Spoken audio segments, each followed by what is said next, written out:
Our chapter on the Deuteronomistic history tries to sharpen the focus on the theological nature of biblical texts as it surveys and analyzes the way that these books tell the story of the ancient Israelites.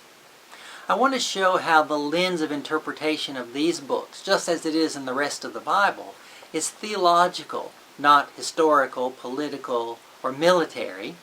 So we should expect a different kind of telling of the story than what we have in history that's in the history books, of textbooks of today. Again, one of the controlling factors in the way the story is told in these books is the exile of Judah.